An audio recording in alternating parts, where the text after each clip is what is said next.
各位粉絲、各位朋友，歡迎大家嚟到中醫診療呢個頻道啊！我身邊呢位係張醫師，大家好啊！大家好啊！大家好。嗱，今集咧，我哋講呢樣嘢咧，就真係我次開頭我都係咁講嘅，即係我哋介紹得嗰啲全部都係咧都市疾病嚟嘅。係冇錯。今次係可以講得叫做都市疾病裏邊嘅，我諗呢個天花板嘅，冇錯。咁嚴重喎。絕對係啊！係乜嘢？都市殺手乜嘢？糖尿病。哇！呢個嘢真係攞命啊！真係攞命，真係攞命。我講真，我呢個年紀，我身邊10個人有9個都有糖尿病。絕對係。點解會咁咧？我都唔明真係。係啊，真係關於時代嘅問題啦。又係時代問題。點解咧？因為依家嘅時代，大家食好多大家添加劑嘅嘢太多啦。係。咁呢啲添加劑嘅嘢直接傷到我哋嘅脾胃同埋我哋胰腺。咁係咧，中醫講咧，咁以前古代係呢啲叫富貴病。係啦。富貴病。係啦。點解係一般咧係啲有錢人啦，食太多肥膩咁甜嘅嘢，過多先會出現嘅。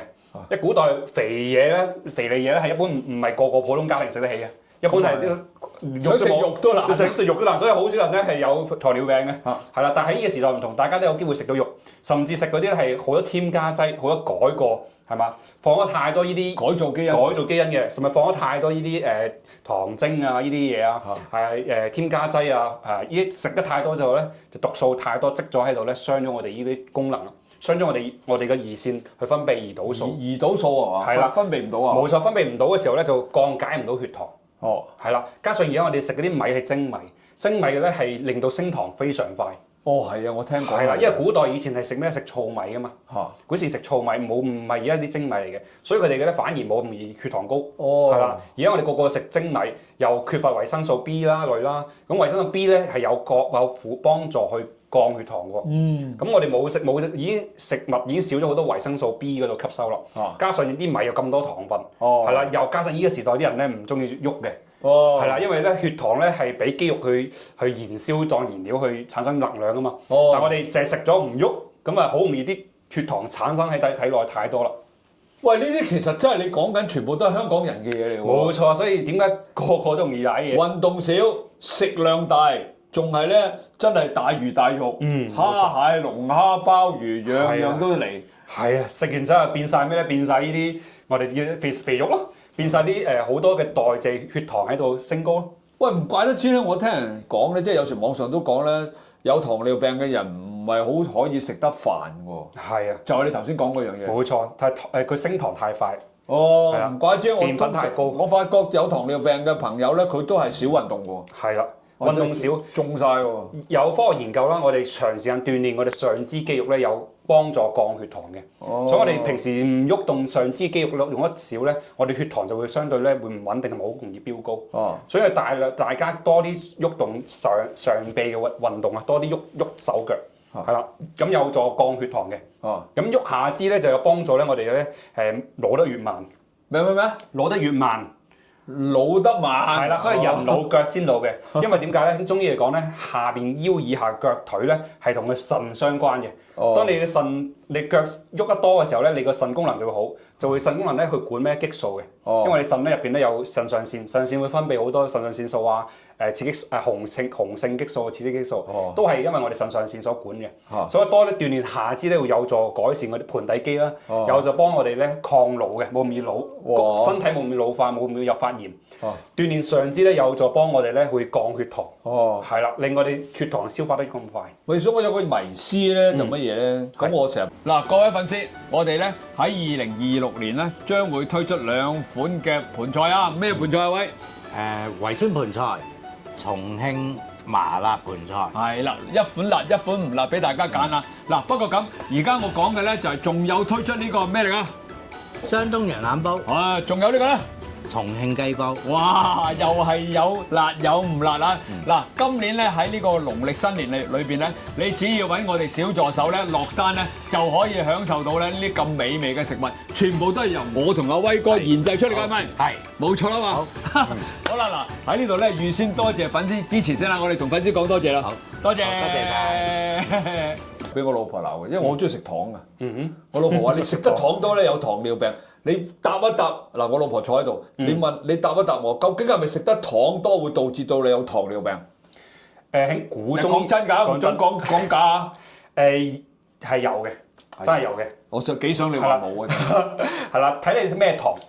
如果係蔗糖類咧，糖咯，咪嗰啲出邊嗰啲糖有分精糖，有分係啦，有分好多糖嘅。朱古力咧，朱古力就反而唔會喎。係啦，唔會啊！嗱，我成日好得食朱古力餅。特別你嘅朱古力係純朱古力，係 dark chocolate係啦。朱古力餅我威化餅，朱古力威化餅我成日食某隻牌子 K 字頭。如果有糖，記住我唔知啊，只要入邊有添加糖精咧，咁實有㗎啦。咁就係咯，就容易。咁真係唔得。係啦，但係我食純嘅朱古力係冇問題嘅。純朱古力好苦啊！純朱古力。係啦，純朱古力係完全冇問題，甚至可以幫助瞓覺添。係嘛？係啦。你喺邊度買得到？出邊買唔到嗰啲。比較難啲，但係都有嘅。一啲專供應酒店嘅食品供應商可能會有，不過你攞唔到嘅。係啊，純嘅朱古力少啊嘛。原來即係食得糖多係真係會有糖尿病㗎。係啦，因為我哋身體降解唔到咧，就會呢啲糖咧就會導致發炎嘅源頭。嗰種發炎發多咧，唔止係有糖尿病，仲要全身會老得好快。我想問咧，如果我食得糖多咧，嗰日我即刻搏命飲翻啲水，會唔會解一解佢？有幫助，係啦，因為水入邊咧有個叫氫嘅元分，氫係消滅我哋好多嘅炎症嘅源頭嚟嘅。哦，係啦，咁我哋飲到水有幫助去降解我哋嘅炎症嘅。哦，係啦。喂，咁我想問咧，嗱，有咗糖尿病嘅朋友啦，但係預防啊，大家都知㗎啦。其實啦，頭先講咗一大輪，甚至乎你哋都知㗎啦。咁但係當唔好彩有咗糖尿病嘅時候，咁喺初期、中期同晚期，我哋點樣分同埋點樣去做？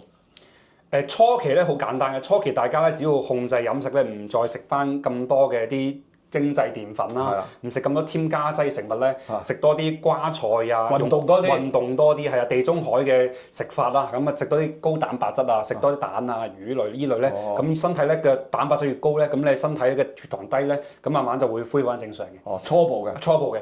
咁去到中後期咧就好難啦，一定要介入咗中醫啦、針灸啦、食藥啦、藥療啦，甚至營養全方位嘅啦。哦，係啦，已經去到要咁樣啦。去到後期直係要離唔開藥添，要中藥都要去搞。後期好危險咯，等間又話啲腳爛啊，又話甚至會殘廢啊。係啦，因為血糖太高咧，成個免疫力都會崩咗之後咧，會盲啊。會盲嘅，佢係啊有血糖性嘅白內障啦，甚至所以糖尿病恐怖唔係恐怖佢本身嘅病，係恐怖嘅併發症。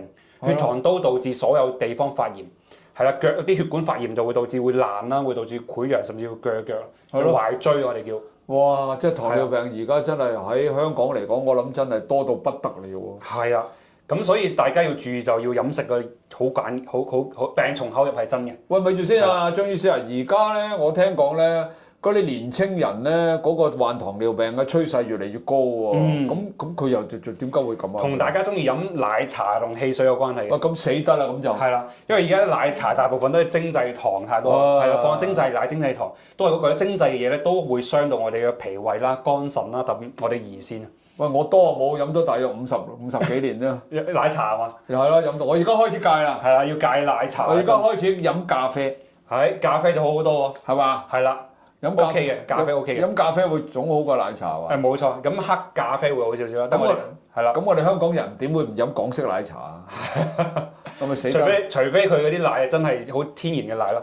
邊度揾天然？唔係啦，佢全部都係啲精製奶嚟㗎嘛。全部都精製奶。精製奶、花奶，咁啊肯定奶嘢。咁咪日會㗎咯喎。係會㗎，咁除非你有工具去預防。我聽講咧，即係我可能會俾人打死我㗎。我聽講珍珠奶茶咧，都仲好犀利喎。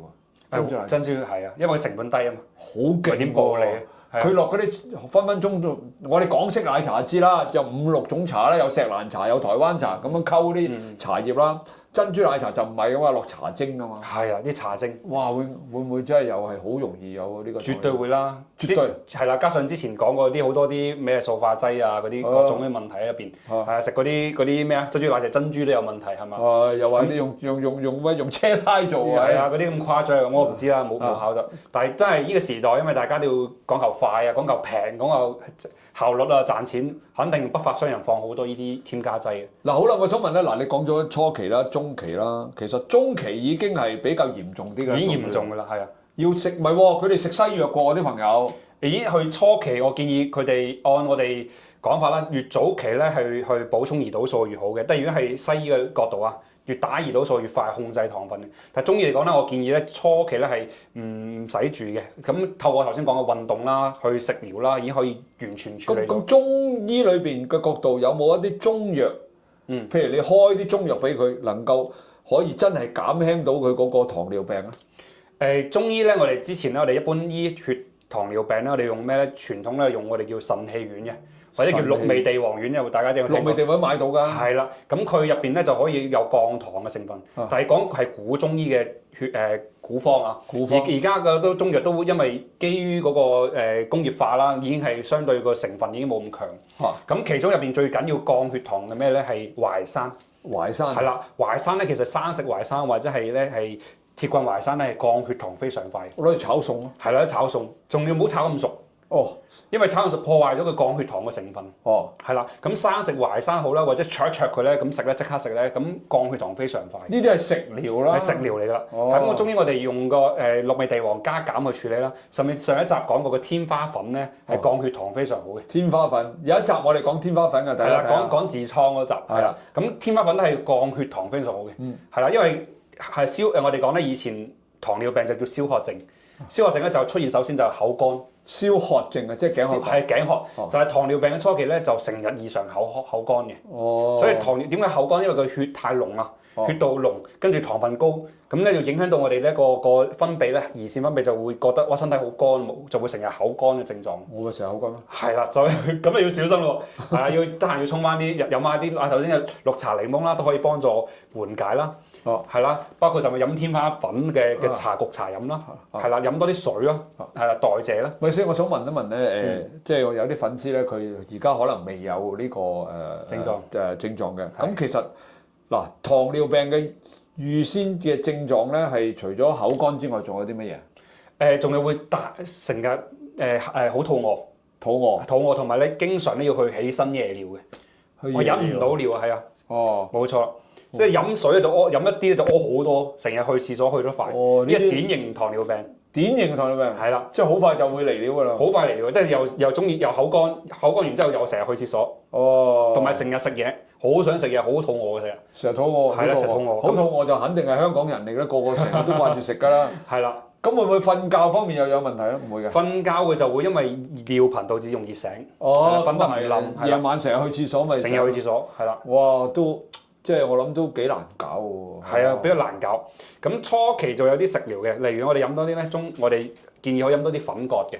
粉葛都有幫助降血糖。粉葛我嚟煮餸啊。係啊，粉葛煲湯啊。係啊，粉葛赤小豆、薏米、綠豆呢幾樣嘢去飲一段時間咧，都有幫助降糖嘅。煲湯咯。煲湯係啦，放埋綠豆，因為一般淨係知咧就係放赤小豆，其實最好係放赤小豆、薏米、炒薏米同埋綠豆。哦，係啦，呢個比例咧大概一小紮得㗎啦，咁放落去一齊煲湯都 OK 嘅。都係食療啦，都係食療，係啦，都有幫助降血糖。嗱，我想問咧，如果因為我哋好多粉絲佢已經有咗糖尿病，即係大部分都係中期啦，未至於晚期嘅。咁如果揾你嘅時候，有冇辦法有得可以即係診療咧？我哋叫診療啊嘛。啊，有嘅，都會，因為中醫會透過中醫嘅針灸啦、藥療啦，會幫助慢慢會控糖，慢慢會降翻落嚟嘅。係嘛？係啦，咁如果係我嘅治療傳統咧，我先係同我哋清腸胃先嘅。當我嚟我哋嗰度我唔使講啊，把完脈大一定知佢有發炎，我先通佢清洗腸道，由頭到腳去排出嚟先，排晒啲毒先排晒啲炎症先。炎症係啦，佢食開嗰啲毒素啊、藥毒性啊咩都會排出嚟嘅。另外我配合咧，我哋會有時會加啲現代高科技嘅濕橋文啦，類似我會加啲類似氫嘅元素嘅嘢咧，去幫手去解消炎嘅。哦，係啦，咁氫嘅元素咧，佢飲氫水咧都會有幫助降血糖嘅。大家可以，如果你坊間已經好多呢啲相關嘅嘢啦，都會講。遲啲有機會都會同大家去分享。係啦。咁另外咧就會多啲，我建議做咩咧？多啲會飲多啲咩咧？飲多啲頭先之前講嘅檸檬綠茶。檸檬綠茶，因為檸檬咧又同埋綠茶配合咧就係清肝火、清呢個肝毒係非常快嘅。你呢集介紹咗好多啦，又咩淮山啊？冇錯。喂，大家揸個筆仔抄㗎嚇。好啦，仲有最後一個問題，已經睇緊醫生，即係西醫嘅，咁好多㗎，佢肯定係睇西醫㗎啦，冇邊個有糖尿病唔睇西醫㗎。我基本上佢睇西醫啦，佢可唔可以同時間又揾你去做診療？絕對冇問題。點解？係啦，點解？因為咧西醫嘅療法咧針對咧傳統針對咧都係控制血糖，唔俾佢再繼續升嘅啫。係啦，佢冇辦法咧喺功能上嘅修復嘅。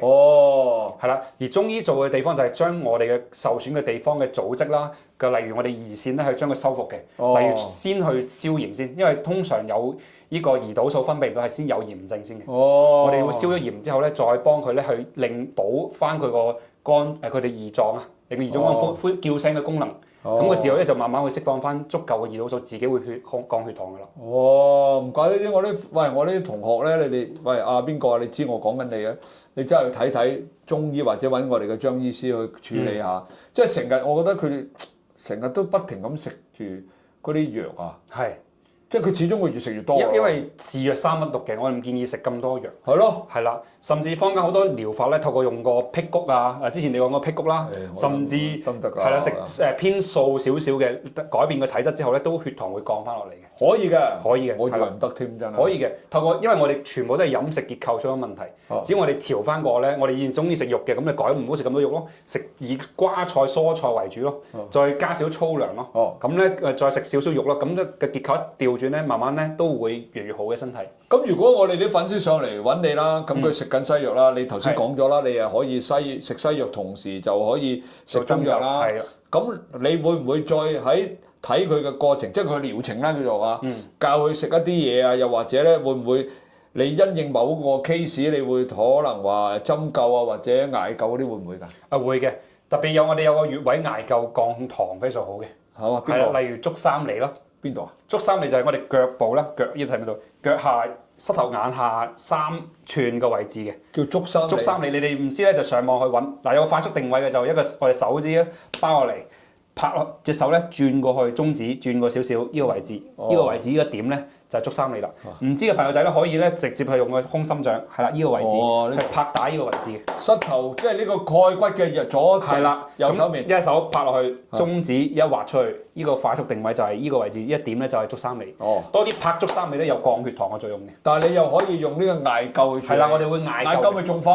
艾灸會快好多，因為艾灸個穿透力好強，直接疏通成條經絡。係啦，即係喺中醫角度其實都用好多方法可以搞得掂呢個係啦，我哋嘅糖尿病係啦，會降糖好快嘅。哇！真係你唔講我都唔知喎，我以為下都係食西藥嘅啫，原來中藥都可以作出一個咁有效嘅調理啊！係啦，特別艾灸嘅火力咧，佢打通經絡咧，促進血循環仲快嘅，即係叫醒我哋嘅身體功能好快。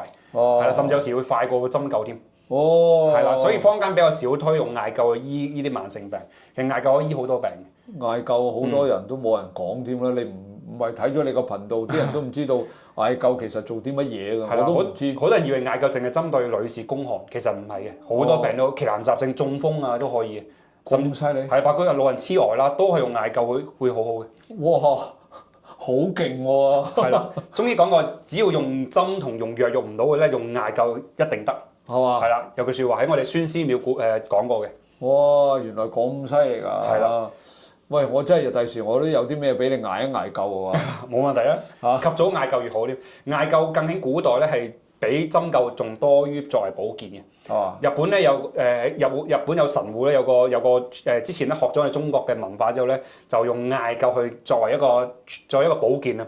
傳說咧佢哋咧傳說我哋睇中醫經典講咧，佢哋學咗呢個方法係艾灸足三里啊。個佢哋屋企家族咧都100歲老人嚟嘅。哇！仲係冇乜病痛，就係艾灸足三里啫。咁犀利！一個病已經醫咗好多病，就唔使病痛。係啦，所以我哋足三里可以醫好多病，甚至可以幫到長壽穴，我哋叫。